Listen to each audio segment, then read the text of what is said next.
தொலைக்காட்சியின் பிரதான செய்திகள். முதலில் தலைப்புச் செய்திகள். தமிழ் பொது வேட்பாளருக்கான பிரச்சாரம் வடமராட்சி கிழக்கில் தீவிரம். தமிழர்களை இலிச்ச வாயர்கள் என நினைக்கிறாரா அனுர? சபா குகதா சீற்றம். நெடுந்தீவு கடற்பரப்பில் 14 இந்திய மீனவர்கள் கைது.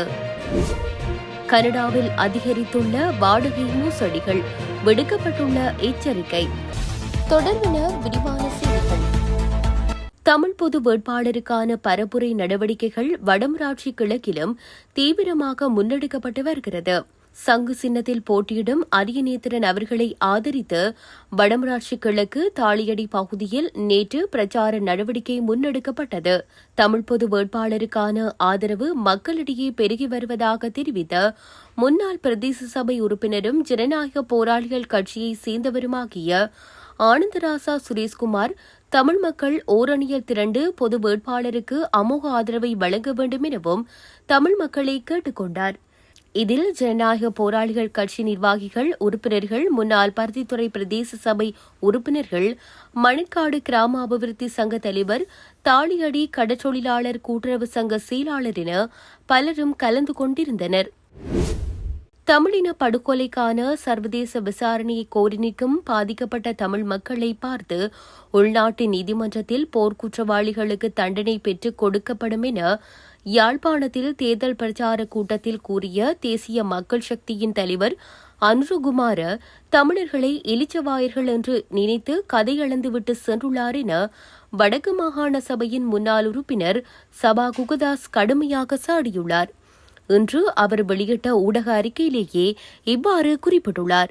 அவர் மேலும் தெரிவிக்கையில், இனப்படுகொலைக்கு உடந்தையாக இருந்தவர்கள் இராணுவத்திற்கு ஆட்சேர்ப்பு செய்து இறுதிப் போரிலும் முள்ளிவாய்க்காலில் லட்சக்கணக்கான தமிழ் மக்கள் கொல்லப்பட காரணமானவர்கள் ராஜபக்சக்களின் வேட்டிக்குள் மறைந்திருந்தவர்கள் இன்று போர்க்குற்றவாளிகளை விசாரிப்பதாக கூறுவது வேடிக்கையாக உள்ளது. எய்தவனை நோவதா இல்லை அம்பை நோவதா என்றால் எய்தவன்தான் குற்றவாளி. ஆகவே அனுரகுமார போன்றோர் எய்தவர்கள் என்றால் கள்ளனை விசாரிப்பதா? தமிழ் மக்களுக்கு இழைக்கப்பட்ட இனப்படுகொலைக்கும் போர்க்குற்றங்களுக்குமான நியாயமான விசாரணையை மேற்கொள்வதற்குரிய சட்டப்பரிவுகள் இலங்கை நீதித்துறையின் குற்றவியல் சட்டக்கோவையில் இல்லை. அத்துடன் குற்றம் இழைத்த தரப்பே விசாரிப்பதென்பது மிக மிக வேடிக்கையான விடயம். உலகில் அப்படி நடந்ததாக வரலாறு இல்லை. எனவே கடந்த கால ஆட்சியாளர்கள் போல அனுரகுமார வார்த்தைகளால் தமிழ் மக்களை ஏமாற்றி வாக்கு பெற கற்பனையில் மனப்பால் குடிக்கின்றார் என அறிக்கையில் குறிப்பிடப்பட்டுள்ளது. இலங்கை கடற்பரப்பிற்குள் எல்லை தாண்டி மீன்பிடியில் ஈடுபட்ட 14 இந்திய மீனவர்கள் கடற்படையினரால் கைது செய்யப்பட்டனர். யாழ்ப்பாணம் நெடுந்தீவு கடற்பரப்பிற்குள் 3 படகுகளில் அத்துமீறி நுழைந்து மீன்பிடியில் ஈடுபட்ட இந்திய மீனவர்களே இன்று மாலை கைது செய்யப்பட்டுள்ளனர். இவ்வாறு கைது செய்யப்பட்ட 14 இந்திய மீனவர்களும் மீன்பிடிக்க பயன்படுத்திய 3 படகுகளுடன் காங்கேசந்துறை கடற்படை முகாமிற்கு கொண்டுவரப்பட்டனர்.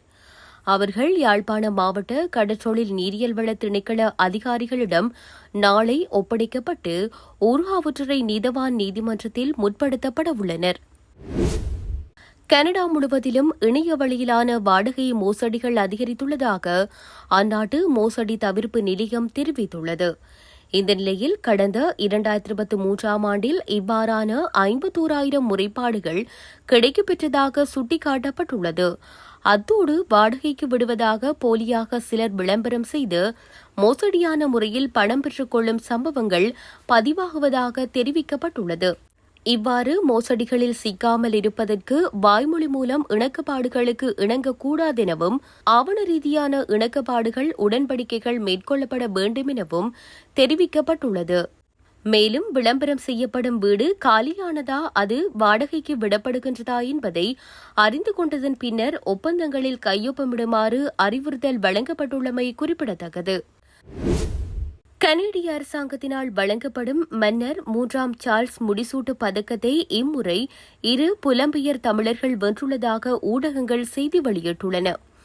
அதன்படி கணேசன் சுகுமார் மற்றும் குலா செல்லத்துறை ஆகிய 2 புலம்பெயர் தமிழர்களே இவ்வாறு கௌரவிக்கப்பட்டுள்ளனர்.